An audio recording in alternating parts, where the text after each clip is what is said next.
Vos émotions ruinent-elles votre budget? Vous n'êtes pas seul. Les dépenses émotionnelles touchent des millions de personnes et peuvent rapidement déséquilibrer vos finances. Dans cet épisode, nous allons explorer les mécanismes qui déclenchent ces achats impulsifs et, surtout, comment les maîtriser pour reprendre le contrôle. Restez bien jusqu'à la fin pour découvrir des astuces concrètes pour transformer vos émotions en alliés financiers. Les dépenses émotionnelles commencent souvent par un moment de stress, d'ennui ou même d'euphorie. Ces états nous poussent à chercher du réconfort dans l'achat d'un objet ou d'un service. Ce phénomène est amplifié par la dopamine, l'hormone du plaisir, libérée lors de ces achats. Mais cet effet est de courte durée. Il est souvent suivi de regrets et d'une inquiétude face à un compte bancaire qui diminue. Prenons l'exemple de Binta, une jeune femme active qui se tourne régulièrement vers le shopping en ligne après des journées de travail stressantes. Une robe par-ci, un gadget par-là. Ces petits plaisirs s'accumulent, et à la fin du mois, elle réalise que ses dépenses représentent plusieurs centaines d'euros. Ce schéma est fréquent et peut facilement déstabiliser un budget. Comment éviter ces pièges? La première étape est d'identifier vos déclencheurs. Qu'est-ce qui vous pousse à dépenser impulsivement? Pour certains, c'est le stress au travail. Pour d'autres, ce sont les publicités ciblées sur les réseaux sociaux ou l'envie de se récompenser après une journée difficile. Prenez le temps d'observer vos habitudes. Pourquoi achetez-vous? Dans quel état d'esprit êtes-vous?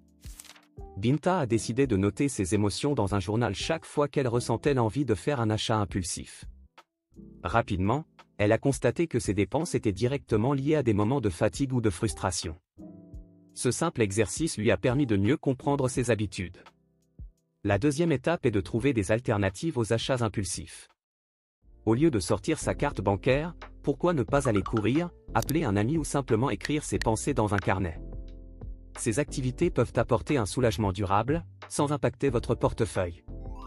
Binta, par exemple, a remplacé ses achats par une promenade quotidienne après le travail. Résultat? Moins de dépenses et plus de sérénité. Enfin, suivez vos progrès. Comparez votre situation avant et après avoir adopté ces stratégies. Notez la diminution de vos achats impulsifs et l'augmentation de vos économies. Binta a vu une nette différence en seulement quelques semaines. Avec l'argent qu'elle a économisé, elle a pu financer un voyage qu'elle souhaitait faire depuis des années. Éviter les dépenses émotionnelles, ce n'est pas se priver de tout. C'est apprendre à gérer ses émotions différemment et à trouver un équilibre entre plaisir et responsabilité.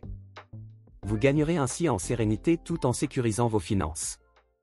Et vous, avez-vous déjà identifié vos déclencheurs émotionnels? Quelles sont vos astuces pour éviter les dépenses impulsives? Partagez-les en commentaire. Nous serions ravis de lire vos expériences. Dans notre prochain épisode, nous explorerons le vrai coût de la consommation et comment acheter moins, mais mieux. Abonnez-vous pour ne rien manquer et prenez dès aujourd'hui le contrôle de vos finances. À bientôt sur la boussole budgétaire.